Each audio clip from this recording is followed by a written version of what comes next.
В эфире программа «Актуальное интервью». С вами Марфирина Алексеева. Приветствую. В республике начались торжества, посвященные 80-летию Великой Победы. Как молодежь помогает организовать праздничные мероприятия, это нам и предстоит сегодня узнать. Гость на студии Андрей Сосновский, заместитель министра по делам молодежи и социальным коммуникациям Якутии. Андрей Александрович, здравствуйте. Здравствуйте. Ну что ж, давайте сначала начнем, наверное, о знаменательной дате «Волонтеры Победы Республики». Да? Как подготовились к этому? На самом деле волонтерский корпус волонтеров Победы у нас был открыт 16 декабря с участием главы Республики Саха-Якутия. И, конечно, это очень значимое событие, потому что ребята, волонтеры к нему готовились. Волонтерский корпус должен быть усилен, и усилен прежде всего именно образовательной частью и в части именно сохранения исторической памяти. С этой целью были проведены комплексы по обучению, психологические тренинги среди волонтеров. В целом было в 3 потока обучено более 500 человек. Был проведен форум волонтеров Победы. И, конечно же, сейчас на всех мероприятиях республики волонтеры Победы активнейшим образом участвуют. И отрадно, конечно, сказать, что волонтеры Победы на все свои образовательные мероприятия также были приглашены федеральные эксперты, и это грантовые деньги. То есть волонтеры Победы сами участвовали в конкурсах на то, чтобы реализовать свои образовательные программы. А каков масштаб проведения в регионе акции «Георгиевская лента»? Я знаю, что они и там участвовали. И не Да, они активно раздают, и даже сейчас, наверное, на площади Орджоникидзе, на площади Республики, на площади Ленина вы можете встретить волонтеров Победы, попросить у них ленточки. Успевайте, ленточки уже у нас заканчиваются. Всего мы раздали в этом году более 110 тысяч лент. Естественно, мы, как всегда, делаем акцент на районы республики, чтобы все ленты были розданы пропорционально по всей Якутии.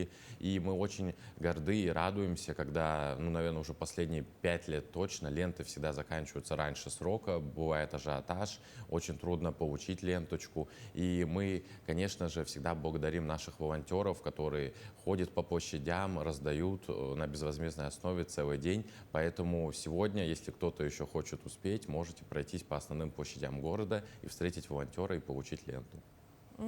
Сейчас в республике проходит эстафета «Знамя Победы». А какова значимость этого мероприятия для подрастающего поколения, на ваш взгляд? Знамя Победы — это очень важное мероприятие в целом в цикле всех мероприятий, приуроченных к 80-летию Победы, потому что, во-первых, оно было положено, его старт был положен в Мегино-Кангаласском районе, родине первого героя Советского Союза с Якутии. Очень отрадно, что в каждом мероприятии, в каждом районе это мероприятие подчеркивает преемственность поколений, во-первых, потому что есть и школьники, юноармейцы, и просто неравнодушные граждане, и есть участники специальной военной операции, которые также участвуют в этой акции. Есть, конечно, ветеранов сейчас мало у нас, но тем не менее есть дети войны, которые также там участвуют. И, конечно, представители школ, администраций, которые также говорят о том, насколько значимо именно вот это знамя для сохранения исторической памяти. Сейчас Знамя Победы уже завершает свое шествие. Оно прошло через все районы республики. И это на самом деле показывает о том, насколько наши районы активно вовлеклись в эту работу. Все было очень оперативно, за что им большая благодарность. Всегда отрадно видеть, когда на Знамя Победы были организованы еще патриотические уроки, уроки мужества, благодаря которым школьники, подрастающее поколение могли пообщаться на актуальные темы патриотического воспитания.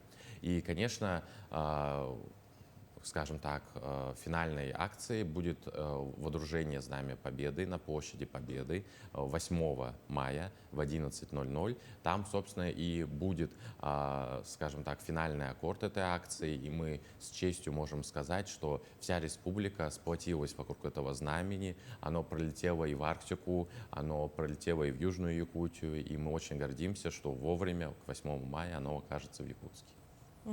Как в этом году Министерство по делам молодежи поздравит ветеранов Великой Отечественной войны? Возможно, к юбилейной дате будет что-то особенное. Знаю, что ежегодно вы поздравляете. Да, мы ежегодно поздравляем. Конечно же, наверное, юбилейная дата — это такая возможность чтобы показать все самые лучшие акции, сплотиться и максимально организованно дать возможность почувствовать нашим уважаемым ветеранам всю заботу, всю их ценность и вспомнить их героические подвиги. Ветеранов у нас 9 человек по всей Якутии, им от 100 до 102 лет.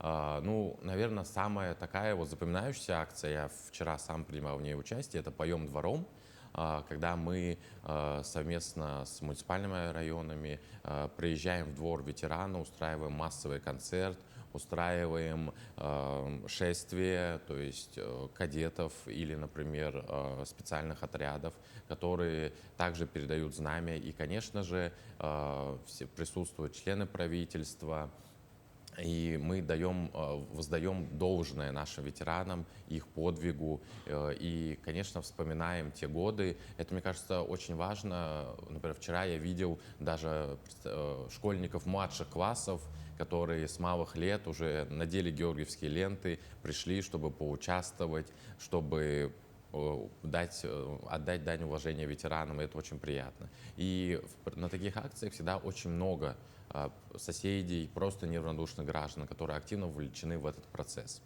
Ну и, конечно же, будут и другие акции, то есть будет эстафеты, забеги, конечно же, будет парад Победы, который также пройдет у нас 9 мая.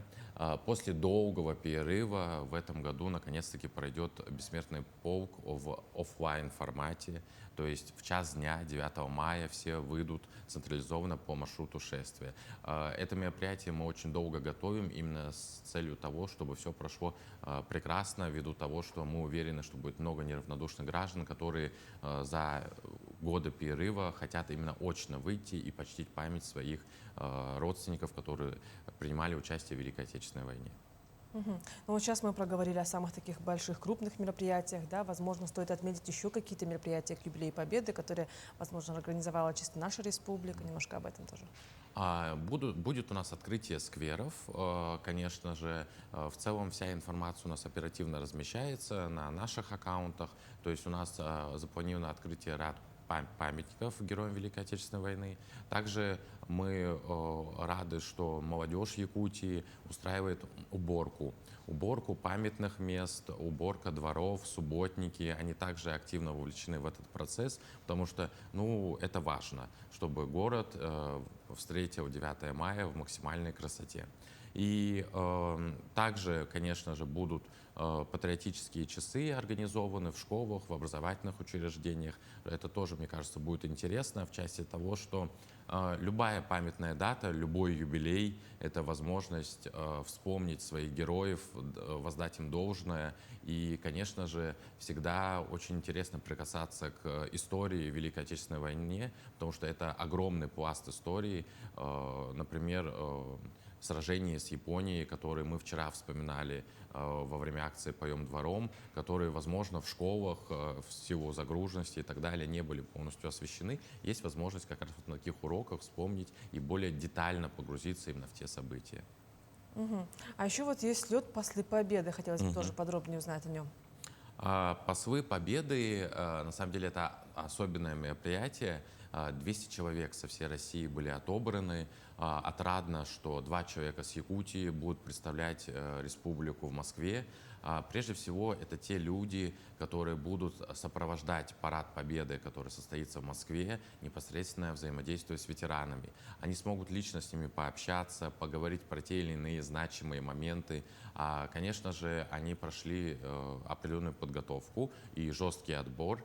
И мы всегда говорим о том, что послы Победы — это те люди, которые непосредственно должны будут по приезду распространять свой опыт, проводить общение с молодежью, проводить общение с теми же волонтерами Победы, которые в этом году активно помогают здесь при проведении мероприятий, приуроченных к 80-летию Победы. И, конечно же, мы рассчитываем на то, что их общение напрямую с ветеранами, с людьми, которые помнят те события, тоже привнесет свою лепту именно в сохранение исторической памяти. Потому что когда общаешься с ветеранами, поражаешься их стойкости, силе духа, о тех мероприятиях, которые они говорят.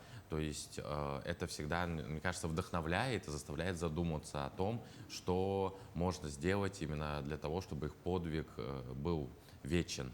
Как говорится, чтобы ничто не было забыто. Поэтому, конечно же, это очень важное мероприятие, и мы очень рады, что именно 2 человека с Якутии поехали, будут сопровождать ветеранов, будут общаться с ветеранами и примут участие в Параде Победы в Москве. Потому что и для них, мне кажется, и для республики это очень значимое событие, потому что Парад Победы в Москве всегда проходит у нас масштабно, красочно, и очень всегда приятно видеть ветеранов на трибунах, которые радуются этому празднику и которые, собственно, всегда в бодром здравии. И, надеюсь, это еще продолжится максимально долгое время.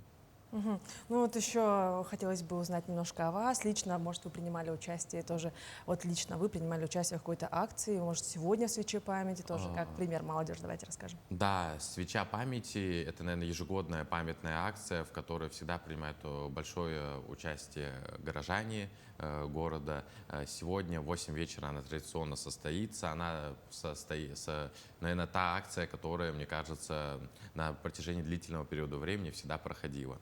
У меня лично, помимо «Свечи памяти», всегда приятное ощущение непосредственно с парадом, потому что была семейная традиция, которую я стараюсь поддерживать. Мы всегда смотрели парад, когда была возможность лично, когда не было возможности лично, мы смотрели по телевизору. Это всегда было такое волнительное событие, на которое никто из членов нашей семьи не опаздывал. Мы всегда, скажем так, затаив дыхание, с интересом на это наблюдали.